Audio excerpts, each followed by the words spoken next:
আমরা ইতিমধ্যে 2 জায়গাতেই আমাদের সেন্টার বেস তালিকা চেয়েছি, এই জন্য স্পেসিফিকলি এটা বলছি না।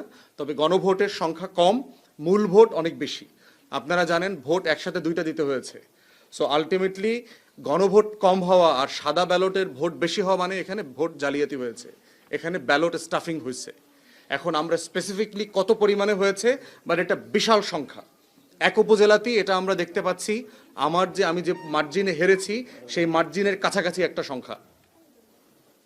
তো এই লেভেলের চট দখলের নির্বাচনের নাটক, যেগুলো ধরেন আমি আশঙ্কা আকারে আপনাদেরকে এর আগে বলেছি যে, এবং রিপিটেডলি বলেছি, আমার অফিস যেদিন আপনার ভাঙচুর করলো বিএনপি নেতারা, তার পরের দিন, তার আগের দিন আপনাদের সাথে আমরা মত বিনিময় করেছি। তো সেইটা হচ্ছে নির্বাচনের একটা বাস্তবতা, নিচক্ষে সচক্ষে দেখলাম আর কি আমরা।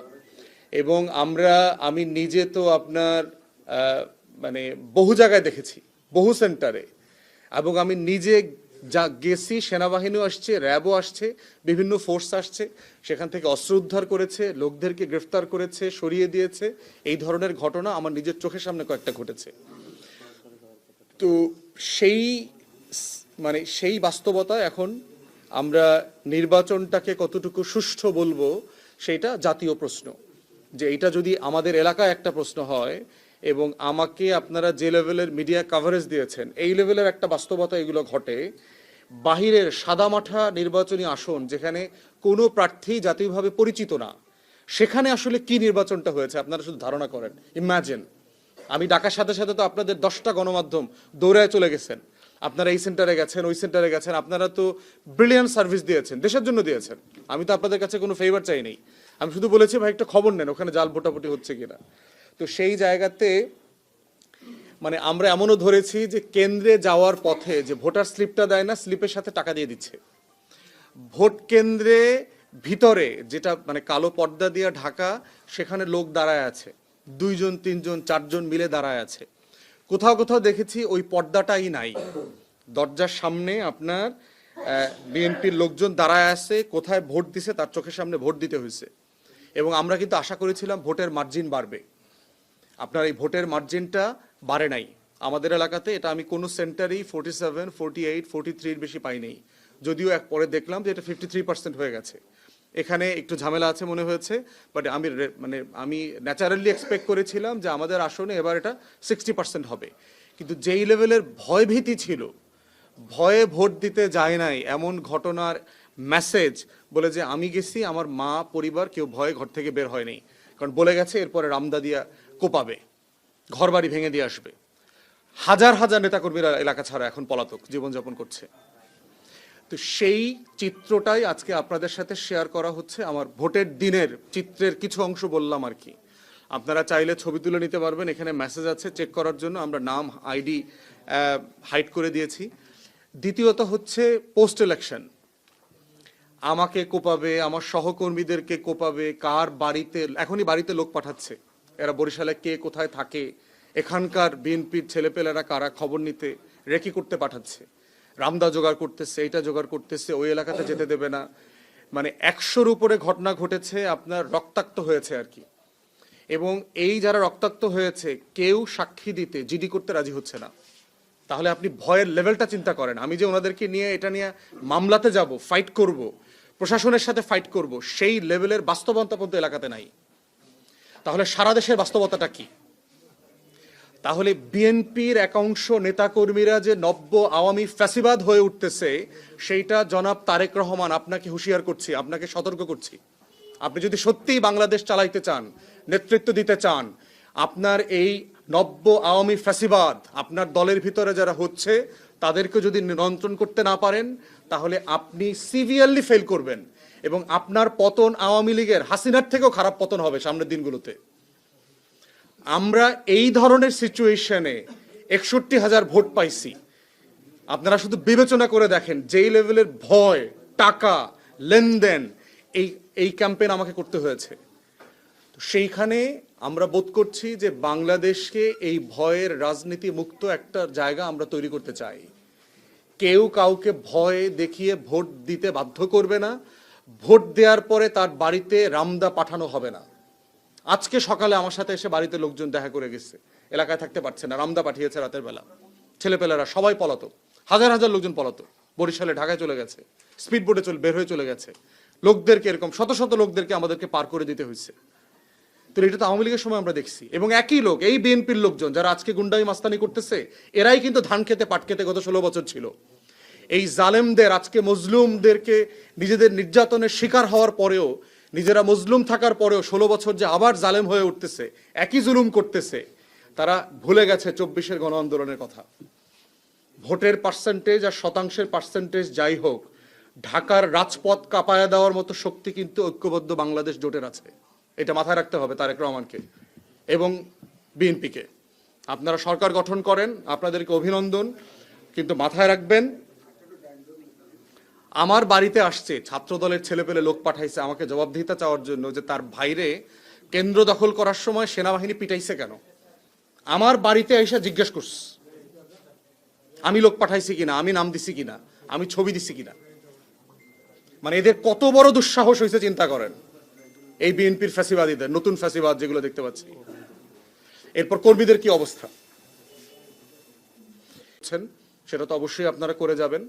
আর এই নির্বাচনের চটদখল, যেটা এটা নির্বাচনী চটদখল বলবো আর কি, যে এই রকম চটদখলের নির্বাচন করে যারা ক্ষমতায় যাচ্ছেন তারা দয়া করে 24 ভুলে যাবেন না। আজকে আপনি এইখানে চট দখল করে আমার চট নিয়ে গেছেন দখল করে, এর মানে এটা না যে 61,000 লোক চুপচাপ বসে থাকবে। তাদের ভিতরে যে ক্ষোভ তৈরি হয়েছে, তারা নিজের চোখে দেখতে পেয়েছে তাদের চোখের সামনের বিজয় কিভাবে ছিনিয়ে নেওয়া হয়েছে চুরি বাটপারি করে। প্রিজাইডিং অফিসারদের আপনার মাথায় বন্দুক ধরা হয়েছে ব্যালট জালিয়াতির সময়,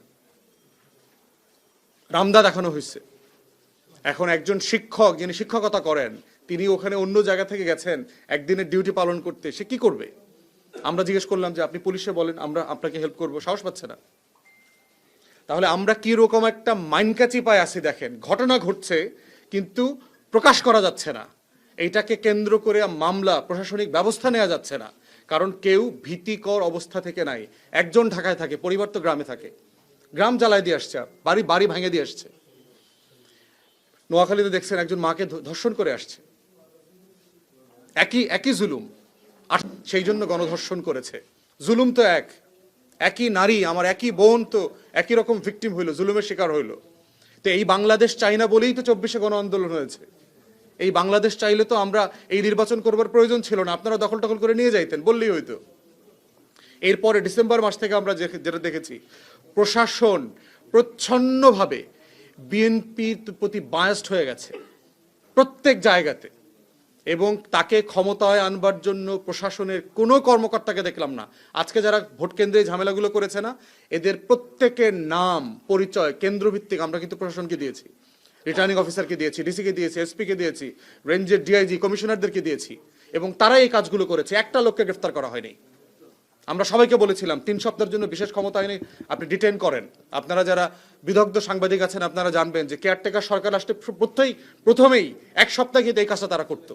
সারা বাংলাদেশে স্ট্রাইকিং ফোর্স নামিয়ে আপনার যারা এই কেন্দ্র দখল করবে এই ধরনের 5-7-10 হাজার লোক গ্রেফতার করে ফেলতো। আমার আসনেও যদি একই রকম 50 থেকে 100টা লোককে ডিটেইন করা হইতো, এইখানে অভাবনীয় ভালো নির্বাচন হইতে পারতো, কোনো চট দখলের ঘটনা ঘটতো না, কাউকে গ্রেফতার করা হয়নি। তাহলে প্রশাসন প্রচ্ছন্নভাবে চেয়েছে যে চট দখলের ঘটনা ঘটুক, এখানে ব্যালট জালিয়াতি হোক, একটা পার্টিকুলার মার্কা দল ক্ষমতায় আসুক। প্রশাসনকেও মনে করায় দিচ্ছি, বহু আইজি, সচিব, প্রধান নির্বাচন কমিশনাররা কিন্তু জেলের ভাত খাইতেছে, আপনারাও সাবধান। আমরা কাউকে ভুলে যাই নাই। আপনারা কে কোথায় কোন রোল প্লে করেছেন, খোদার কসম এর হিস্সা একদিন আপনাদেরকে দিতে হবে, জনগণের হয়ে দিতে হবে। কারণ কোনো জুলুম আনঅ্যাটেন্ডেড যাবে না, আমরা এগুলো ছেড়ে দেব না। অতএব আমরা চাই জনগণ নির্দ্বিধায় নির্ভয়ে ভোট দেবে। ভোট চুরির এই কালচার, চট দখলের রাজনীতি এবং নির্বাচন, এগুলো বন্ধ হইতে হবে। একটা জাতির জন্য এটা খুব লজ্জার যে 55 বছর পরে এসে সে মানুষের মন জয় করে ভোট চাইতে পারে না, তাকে রামদার ভয় দেখায় ভোট চাইতে হয়, কারণ সে জানে সে ভোটে সে জিতবে না। ভোট দেওয়ার পরে আবার জবাবদিহিতা পাঠায়, মোটরসাইকেল পাঠায়। ভোটের আগের দিন আমার অফিস ভেঙে দিয়ে গেছে, আমার এলাকা, আমার গ্রাম, আমার বাজার। তাহলে এরা কি পরিমাণ ফ্যাসিবাদী হয়ে উঠেছে ইতিমধ্যে, এদের দুঃসাহস কত বড় বেড়েছে। অতএব আমরা চাই বাংলাদেশটা বদলে যাক। জনাব তারেক রহমানকে আহ্বান করছি, যে 31 দফার উপরে ভিত্তি করে আপনি বাংলাদেশ বদলাবেন বলে ওয়াদা করেছেন, আমরা সেটা কাগজ কলমে না, আমরা অ্যাকশনে দেখতে চাই। আপনার দলের গুন্ডা, মাস্তান, চাঁদাবাজ, সন্ত্রাসীদেরকে আপনি কিভাবে ডিল করবেন তার উপরে হচ্ছে ডিপেন্ড করবে আপনি ক্ষমতায় গভর্নেন্সে সফল হবেন কি হবেন না। আপনার দলের এই ক্রিমিনাল গ্যাংদেরকে যদি আপনি নিয়ন্ত্রণ করতে না পারেন, আপনি নিশ্চিত থাকেন আপনার জন্য ভয়াবহ ভবিষ্যৎ অপেক্ষা করছে। এই জন্য এটা আপনাকে অন রেকর্ড ওয়ার্ন করে দিয়ে গেলাম। বাংলাদেশ 24-এর আগের বাংলাদেশে ফিরবে না। তরুণরা, পেশাজীবীরা, মোবাইল ফোন, ইন্টারনেট ব্যবহারকারীরা আগের বাংলাদেশের রাজনৈতিক পুরাতন বন্দোবস্ত মেনে নেবে না, নেয় নাই। অতএব আমরা চাই বাংলাদেশটা সবার হোক, ন্যায্যভাবে হোক, সাংবিধানিক হোক। আমরা যেন সবাই ভোটাররা ন্যায্যভাবে তার মতামত দিতে পারি। দেওয়ার পরে যেন আমার মতামতের জন্য কেউ কাউকে ভয়ের সম্মুখীন হতে না হয়, এলাকা ছাড়া হতে না হয়। আপনাদের সবাইকে ধন্যবাদ। কোনো প্রশ্ন থাকলে দয়া করে করবেন।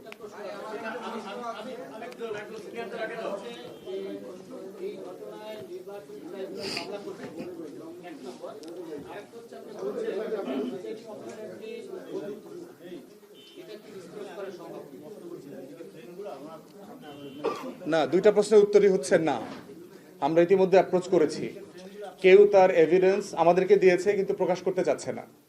মানে মানে রেপার্কেশনের ভয়ে। আপনার গ্রামে বাবা মা থাকেন, ভাই বোন আছেন, ছোট বোন আছে, স্কুল কলেজে পড়ে, ধর্ষণের হুমকি আছে। যেই প্রশাসন একটা নির্বাচনের নিরাপত্তা দিতে পারে না, সেই গ্রামে গ্রামে নাগরিকদের নিরাপত্তা কিভাবে দেবে? ওই প্রিজাইডিং অফিসারও ডিসক্লোজ করবেন না, আমাকে বলেছেন মামলা করবেন না। না, আমি করবো না তো, কারণ আমি এভিডেন্স দিতে পারবো না তো।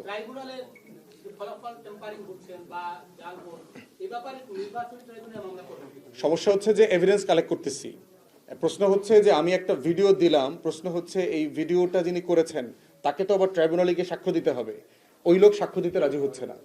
এখন মামলা, আমি তো উকিল, মামলা করবার জন্য শেষ পর্যন্ত লড়ে যাওয়ার যে পরিমাণ এভিডেন্স এবং সাক্ষী আমার দরকার, সেটা আসলে আমি দিতে পারবো না শেষ পর্যন্ত। এই জন্য আপনাদের নাম হাইড করে আমি 400+ মেসেজের স্ক্রিনশট নিয়ে আসছি। আপনারা শুধু মেসেজ দেখলে টের পাবেন যে আমার বক্তব্যের বাস্তবতা কতটুকু, আপনাদেরকে বিশ্বাস করানোর জন্য। কিন্তু একটা জিনিস, আপনাদেরকে বিশ্বাস করানোর যে বাস্তবতা, কোর্টে একটা জিনিস প্রমাণ করার বাস্তবতা একরকম না। তো সেই লেভেলের এভিডেন্স এবং সাক্ষী দেবার মতো লোক আমরা এখনো পাচ্ছি না। বাট আমরা এখনো কনভিন্স করবার চেষ্টা করছি, যদি সেই রকম সাক্ষী প্রমাণ পাওয়া যায় আমরা মামলার দিকে যাব।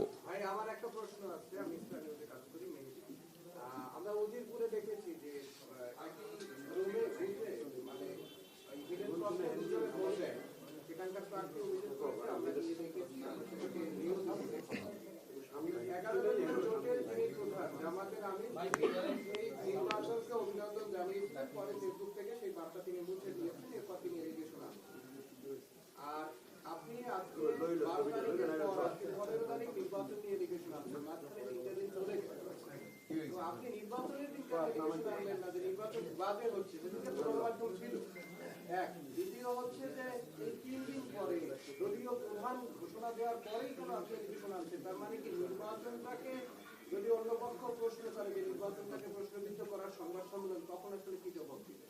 প্রথম কথা হচ্ছে যে এক কক্ষে একাধিক লোক ভিডিও দেওয়ার, মানে ভোট দেওয়ার যে ভিডিও, সেই ভিডিওটা আমরা পেয়েছি একদিন পরে। এরপরে হচ্ছে যে ওই যিনি দিয়েছেন তিনি হাত পাও ধরে রিকোয়েস্ট করছেন যে শুধুমাত্র আপনাদেরকে দেখানোর জন্য পাঠাইলাম। তারপরে একদিন পরে তাকে কনভিন্স করে এটা আমাদের পেজে দিচ্ছি। দেওয়ার পরে যখন সে আবার বাড়িতে হুমকি পাইছে, আমাদেরকে রিকোয়েস্ট করার পরে আমরা ভিডিওটা আবার তুলে নিচ্ছি। এখন চিন্তা করেন যে আমরা কি ধরনের, যা একটা হলো জাতীয় দায়ের জায়গাতে, একটা জায়গাতে আমরা আছি, আবার আমার স্থানীয় নেতাকর্মী যারা গরিব, অসহায়, তারপরে আর্থিকভাবে সচ্ছল না, তাদেরকে সেফগার্ড করার একটা দায় আমার মধ্যে আছে। আমরা কিন্তু এই দুইটা দায়ের মাঝখানে পড়ে গেছি যে আমরা কোন দায়টা পালন করব। দ্বিতীয়ত হচ্ছে নির্বাচনের দিন কিন্তু প্রেসে যখন যেখানে আমি পেয়েছি কথা বলার সুযোগ, দুপুরের পরে কিন্তু আমরা কথা বলেছি বিভিন্ন জায়গাতে। সবাইকে বলার সুযোগ পাই নাই, কারণ আমরা আসলে ফায়ার ফাইটিং করছি। সব কেন্দ্রে আগুন লাগছে, শুধু আপনার পানি দেওয়ার ব্যবস্থা করতে হয়েছে। বাবুগঞ্জে পানি দিতে দিতে আমাদের দিন ফুরায় গেছে, অবস্থা এরকম হয়েছে। সেনাবাহিনী, ভাই এখানে লোক পাঠান, ভাই এখানে লোক পাঠান, ওখানে অ্যাটাক করতেছে, ওখানে পাঠান, ওখানে পাঠান। এই কাজগুলো করার পরে আপনার এই এভিডেন্সগুলো যে কালেক্ট করা, একত্রিত করা, একত্রিত করে নিজেরা বোঝা যে আমি এটাকে সাস্টেইন করতে পারবো কিনা একটা অভিযোগ, সেইটা করতে করতে এই বাস্তবতাটা এসছে। এবং গত 2-3 দিন আমাদের এলাকার নেতাকর্মীদেরকে আশ্বস্ত করবার জন্য কিন্তু আমি এলাকায় ছিলাম। প্রতিদিন শত শত লোক আসছে, দেখা করতে হয়েছে, কথা বলতে হয়েছে, তাদেরকে এলাকা ছাড়া করা, খরচপাতি ব্যবস্থা করা, থাকার ব্যবস্থা করা, খাওয়ার ব্যবস্থা করা, তো হিউজ ব্যাপার কিন্তু। এবং যদিও আমরা জোটের ব্যাপার, কিন্তু আমি দল আকারে তো আমার দল তো ছোট, আমার সামর্থ্য তো ওই সব দলের মতো না, এত বড় সামর্থ্য না। তো সেই জায়গাতে আমার মানে সম্মিলিত সামর্থ্য, বাস্তবতা সবকিছু মিলায় সেটা করতে হয়েছে। আর অভিযোগটা ঢাকাতে কে কিভাবে দিয়েছে না দিয়েছে ওটার সাথে না, আমি এভিডেন্স নিয়ে আসছি, আমার এভিডেন্স কালেক্ট করেই আমি এটা দিয়েছি আর কি। এরপরে আপনারা জাজ করবেন যে সেটা মানে গ্রহণযোগ্য হবে কিনা। দিন তারিখ বিষয় না, বিষয়টা হচ্ছে খাইসলতের বিষয়, যেটা আমাদেরকে অ্যাড্রেস করতে হবে। পুরো নির্বাচন বাতিল করে দিতে হবে, বিএনপি সরকার গঠন করতে পারবে না, আমি এই ধরনের অবস্থায় যাবই না। বিএনপি সরকার গঠন করবে, বাট বিএনপিকে বুঝতে হবে তারা তার নেতাকর্মীরা কোন ধরনের নির্বাচন করে তার প্রার্থীকে, তার মার্কাকে জিতাইছে, এইটা তাকে এবং দেশবাসীকে বুঝাইতে হবে। এর মানে এটা না যে আমি সরকার অস্থিতিশীল করে দেবো, আপনি হরতাল দিয়ে দিব, দেশ চালাইতে পারবেন না, এগুলোর মধ্যে আমি নাই। আমরা প্রতিবাদ করব, সরকারের সমালোচনা করব, কারণ আমরা সবাই মিলে তো দেশ। যিনি ক্ষমতায় গেছেন তিনিই তো শুধু দেশ না, আমরা যারা নির্বাচিত হই নাই আমরাও তো দেশ। সবাই মিলে চাই এই খাসলত, এই বদভ্যাস থেকে রাষ্ট্রকে বেরোয় আসতে হবে। এবং বড় দল আকারে বিএনপির দায় সবচেয়ে বেশি, কারণ তার নেতাকর্মীরা অধিকাংশ এগুলো করেছে, তাকে নিয়ন্ত্রণ করতে হবে। এটা এত কিছুর পরেও আপনি আপনার প্রতিদ্বন্দ্বী প্রার্থী ওনাকে অভিনন্দন জানিয়েছেন, এটার কারণ কি? না, জানিয়েছে এই কারণে জাস্ট ভদ্রতা। কারণ হচ্ছে যে মানে প্রতিহিংসায় গিয়ে তো আসলে সমাধান হবে না দিন শেষে, তাহলে আমরা সবাই মিলে ওখানে মারামারিতে জড়ায় পড়তে হবে আর কি। এটা সমাধান না, সমাধান হচ্ছে ন্যাশনাল ক্যারেক্টার পরিবর্তন করতে হবে। একটা রাষ্ট্র এবং জাতীয় চরিত্র পরিবর্তন না করা পর্যন্ত এই তৃণমূলের এই সমস্যার সমাধান হবে না, এবং গ্র্যাজুয়ালি এটা কমবে। আমরা ভোটে এখন শিক্ষিত সমাজের, ছাত্রদের, পেশাজীবীদের যে ইনফ্লুয়েন্স আমরা ভোটে দেখলাম, সেটা অভাবনীয়। মানে এটা আমার ক্যাম্পেইনকে ছাড়ায় গেছে, যে যারা সাধারণ শিক্ষিত মানুষ, মোবাইল ফোন ইউজার এসে সে তার পরিবারের 30টা ভোট ম্যানেজ করেছে যে না ভোট এখানে দিতে হবে। এবং বিভিন্ন দলের একেবারে হার্ডকোর জায়গাতে আমরা কেন্দ্রে ফার্স্ট হয়েছি, বাবুগঞ্জের অধিকাংশ কেন্দ্রে আমরা ফার্স্ট হয়েছি। তো সেই বাস্তবতায় আমরা বোধ করছি যে এই জাতীয় চরিত্র পরিবর্তনের কাজটা করতে হবে। উনি যে ফর্মেই হোক, আপাতত উনি ডিক্লেয়ার্ড বিজয়ী, কাগজপত্রে ভোট জালিয়াতি, চটদখল করে যেমনি হয়েছে উনি বিজয়ী হয়েছেন। তো এই জন্য ওনাকে অভিনন্দন জানানো হয়েছে। বাট উনি এবং ওনার নেতাকর্মীরা জানে যে ওনারা আসলে কিভাবে বিজয়ী হয়েছে। এটা ভোটারদের মন জয় করে হয়নি, এটা রামদার চাপাতির ভয়ে এই বিজয় আসছে। অতএব এই বিজয়গুলো অনেক লম্বা সময় টিকবে না, থাকবে না। ধন্যবাদ।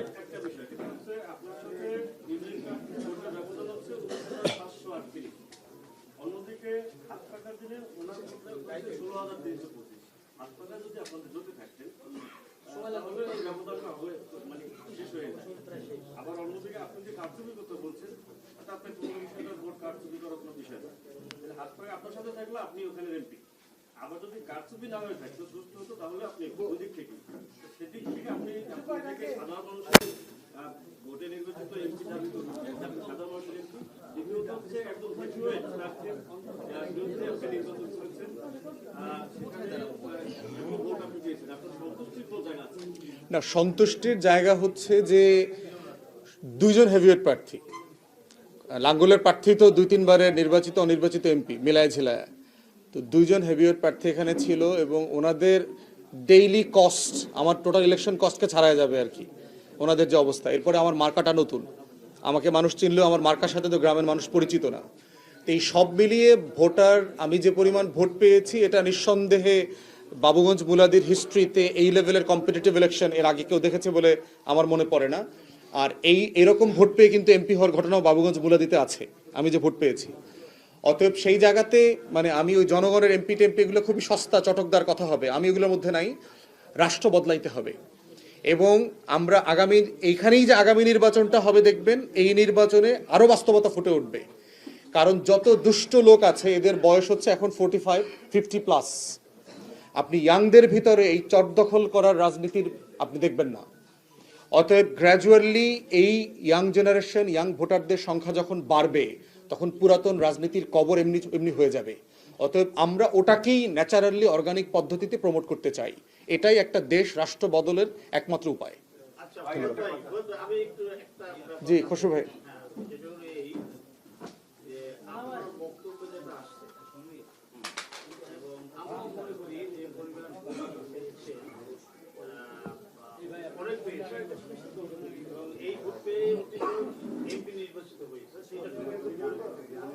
বাবুগঞ্জ কেন্দ্রিক যে এই বিন্দুটা করেছেন, আপনারা মূলত এটাকে আপনারা মানে আওতায় নিয়ে এসে পারলেন না কেন? আপনাদেরকে আপনারা ধরে নিয়েছেন যে ওখানে আমাদের থেকে কোনো লাভ হবে না, এই যে কোনো কাজ আপনার মধ্যে মানে না, এটার 2-3টা কারণ আছে।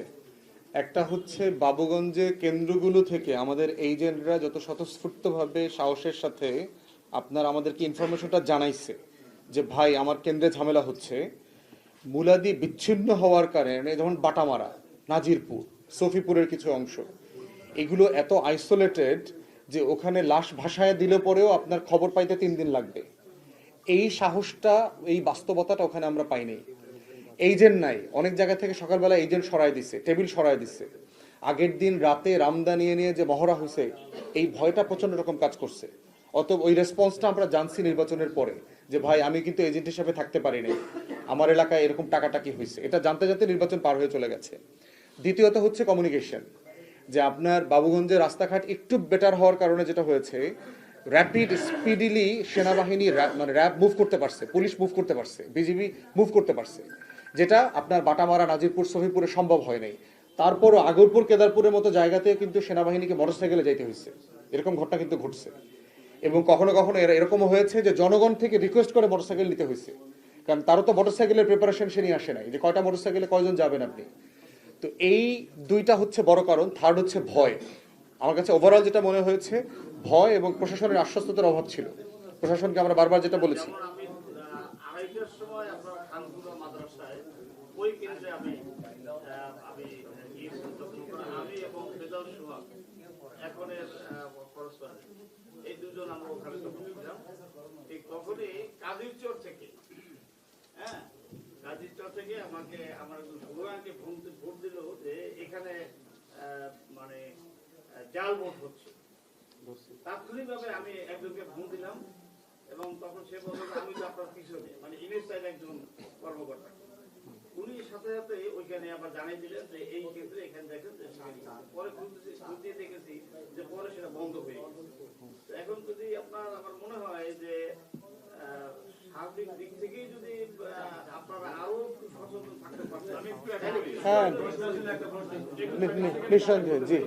সফিপুর, টুমচর, তারপরে হচ্ছে বাটামারা, এখানে এই কেন্দ্রগুলিতে কি এর পার্টির এজেন্ট ছিল? আপনার এজেন্ট ছিল এই কেন্দ্রগুলো? অনেক জায়গাতে এখন খবর পেয়েছি এখন এজেন্ট ছিল না, বাট আমাদের এই আশঙ্কাটার কথাও তারা বলে নাই যে আমরা এজেন্ট হিসেবে থাকতে পারবো না। এবং তারপর হচ্ছে সকালে বের করে দিয়েছে আরো 2-1জনকে, আর বলেছে যে খবর পাইলে কিন্তু লাশ বানায় দেবো আর কি। তো এই বাস্তবতাটা ছিল। আমার একটা প্রশ্ন ছিল, সেটা হচ্ছে আপনি জানেন যে নির্বাচনের আগের দিন জাহাঙ্গীরনগর ইউনিয়নে 4 জন সহকারী প্রিজাইডিং অফিসারকে অব্যাহতি দেওয়া হয়েছে, 4 জন নিয়োগ দেওয়া হয়েছে। তাদের বিরুদ্ধে অভিযোগটা ছিল উনি ওই ইউনিয়ন জামাতের সেক্রেটারি বাসভবনে রাত্রে অবস্থান করতে গেছে, মানে থাকতে গেছে, একটু সুবিধা নিতে গেছে। এইটা কি আসলে ঘটনাটা সত্যি না এটা প্রশাসনের খেয়াল করেন? এটা কি আসলে সত্যি না এটাও প্রশাসনের পক্ষপাতিত্ব যে ওরা এই ঘটনাটা ঘটে না? এই দায়ভারটা আসলে জামাতের না আপনার? নির্বাচনে যেহেতু আমি প্রার্থী এবং জোটের সকল কাজের দায়িত্ব অফকোর্স আমাকে নিতে হবে। আর এক্সাক্ট ঘটনা যেটা, সেটা আমি যতটুকু জানি সেটা হচ্ছে প্রিজাইডিং অফিসারের অনুমতি নিয়ে স্টেশনের বাইরে নিরাপত্তা, বিভিন্ন ইস্যু, মহিলারা থাকে, সেফটি কনসার্নে বাইরে থাকা যায় এবং ওনারা প্রিজাইডিং অফিসারের অনুমতি নিয়েই সেটা থেকেছেন। তারপর হচ্ছে সেক্রেটারির বাড়িতে না, কথাটা সত্য না। ওনাদের আত্মীয় স্বজন পরিচিত হইতে পারে। এখন গ্রামের বাড়িতে অমুকের বাসায় আপনি গেলেন, পরে খুঁজে পাইলেন সে আপনার আত্মীয়, এরকম না। বিষয়টা যেটা হয়েছে, পরবর্তীতে ইউনো সাহেব তো ওনাদেরকে দায়িত্ব থেকে অব্যাহতি দিয়েছেন এবং পরে সমত শোকজ করে ছেড়ে দিয়েছেন আর কি, যতটুকু জানি আর কি। কিন্তু ওই ক্ষেত্রে প্রিজাইডিং অফিসার উপজেলা কৃষি কর্মকর্তা ছিল, ওনার বক্তব্যটা হচ্ছে ওনারা পারমিশন না নিয়েই উনি দায় এড়ানোর জন্য। কিন্তু আমার কাছে ওই খবর যেটা আছে যে ওনারা নিয়ে গেছেন, মানে অনুমতি নিয়ে গেছেন। অনুমতি না নিয়ে গিয়ে থাকলে আপনার সেটা ইমিডিয়েটলি বাড়িতে যাওয়ার আগেই তাদেরকে অব্যাহতি দেওয়া যেত, যদি প্রিজাইডিং অফিসারের অনুমতি না নিয়ে কেউ সেন্টার লিভ করে। অতএব রাতের বেলা তাকে গ্রেফতার করা দরকার ছিল না। একটা প্রশ্ন, আপনার অনেক অভিযোগ আমরা শুনলাম, আপনি কি মনে করেন, না না প্রশ্নই, আপনি কি মনে করেন এই ইসি এবং প্রশাসন নির্বাচন সুষ্ঠু করতে ব্যর্থ হয়েছে? আংশিকভাবে তো অবশ্যই, কি বিষয়ে আপনি খোলাখুলি বলেন? আংশিকভাবে তো অতই যে বললাম যে তারা লেভেল প্লেইং ফিল্ড যেটা নির্বাচনের আগে, নির্বাচনের দিন এবং পরবর্তীতে তৈরি করা দরকার ছিল, সেটা তারা তৈরি করতে পারে নাই। আমরা গণসংযোগ, আমরা ক্যাম্পেইনে নির্বাচনের দিন যে সমতা পাওয়ার অধিকারী ছিলাম, সেই অধিকার থেকে আমাদেরকে বঞ্চিত করা হয়েছে। তারপরে হচ্ছে এই যে সিলমারা ব্যালট এত পাওয়া গেছে, ভোটার জালিয়াতির প্রশ্ন আসছে, আপনারা রিপোর্ট করেছেন, কই কাজের চরে তারা কোনো অ্যাকশন নিয়েছে? সাংবাদিকরা তো রিপোর্ট করেছে কাজের চরে ভোট জালিয়াত সহ ধরা পড়েছে। ইউনো থেকে শুরু করে সহকারী রিটার্নিং অফিসার যারা দায়িত্ব পালন করে তারা কিন্তু অ্যাকশনে যায়নি তো, সারা দেশে তাই। আপনার তারপর দেখেন গণভোটের সংখ্যার সাথে মূল ভোটের সংখ্যা মিলছে না, এটার ব্যাপারে তো একটা জবাব দিতে চাইতে হবে। এটা তারা তো কোনো ব্যাখ্যা এখনো দেয় নাই। আপনি তো অনেক সময় দীর্ঘ সমালোচনা করলেন, আমরা যারা সরকার করলে আমাদের সরকার আগে মানে আমরা একটু সক্ষমতা চাচ্ছি, তার আগে হচ্ছে 11 দিনের জোট সমস্ত আপনি প্রার্থী। আপনি বলছেন আপনার প্রতীক নতুন এবং আপনার দলটাও এই কারণে মানুষের কাছে আরো যাইতে শোনা যাচ্ছে।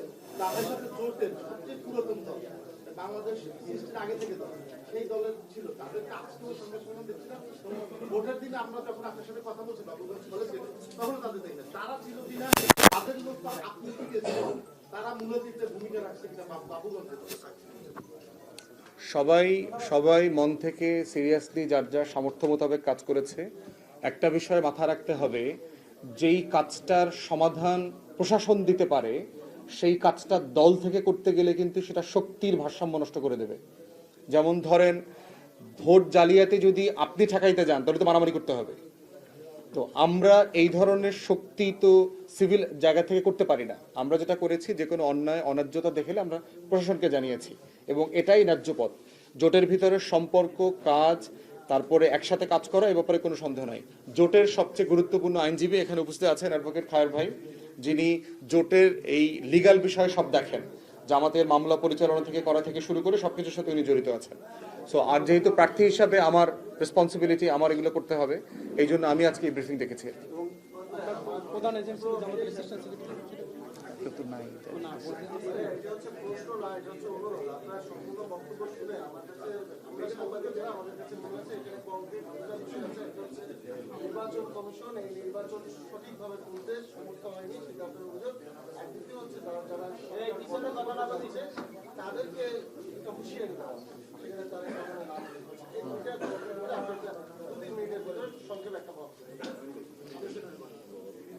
আমরা গত 55 বছর ধরে একটা গণতান্ত্রিক রাষ্ট্র বিনির্মাণের যে লড়াই করেছি, তার ন্যায্যতার পায় হচ্ছে 5 বছর পর পর আমরা একটা ভালো নির্বাচন করতে পারি কিনা তার উপর ভিত্তি করে। পার্টিকুলারলি 2024-এর গণ অভ্যুত্থানের পরে এই কথাটা আরো জোরদার হয়েছে, যেহেতু 2001-এর পরে ভালো কোনো নির্বাচন হয়নি। 25 বছর পরের যে নির্বাচন, সেই নির্বাচনে আমরা দেখলাম যে ঐতিহাসিকভাবে পুরাতন রাজনৈতিক বন্দোবস্ত এবং চর দখলের যে রাজনীতি, কেন্দ্র দখলের মতো করে একইভাবে এই কাজগুলো হয়েছে। কালো টাকার ছড়াছড়ি, অস্ত্র, পেশি শক্তি দেখানো, সেগুলো চলেছে। তো আমরা বোধ করছি নির্বাচন কমিশন, অন্তর্বর্তীকালীন সরকার সিরিয়াসলি তাদের ফেইলিওর, ব্যর্থতাকে রিভিউ করবেন। লেভেল প্লেইং ফিল্ড তৈরি করতে আপনারা কেন ব্যর্থ হয়েছেন এবং যার যার জেলা রিটার্নিং অফিসারের কাছ থেকে, আইন শৃঙ্খলা বাহিনী থেকে আপনারা এই জবাবদিহিতা চাইবেন। দ্বিতীয়ত হচ্ছে, বিএনপি যে সরকার গঠন করছে তাদেরকেও আমরা সতর্ক করছি এবং আহ্বান করছি একই সাথে, যে আপনারা যদি আপনার দলের নেতাকর্মীদেরকে নিয়ন্ত্রণ করতে না পারেন, যে ধরনের অন্যায্য প্র্যাকটিস করে আপনারা নির্বাচনে জিতেছেন, এই নির্বাচন দিয়ে আপনি মানুষের মন বেশি দিন ধরে রাখতে পারবেন না। কয়েকদিন পরে লুটপাট, সন্ত্রাস, চাঁদাবাজ যে আকার ধারণ করবে, তাতে কিন্তু আবার সারা বাংলাদেশে আপনাদের বিরুদ্ধে গণ আন্দোলন তৈরি হবে। অতএব সেই জায়গাতে আপনাদের সুশাসন, দুর্নীতি, চাঁদাবাজ, সন্ত্রাস বিরোধী রাষ্ট্র গঠনের যে অঙ্গীকার আপনারা 31 দফায় করেছেন, সেইটা আমরা কাগজ কলমে না, আমরা প্র্যাকটিক্যালি গ্রামে গঞ্জে, পাড়ায়, মহল্লায় দেখতে চাই।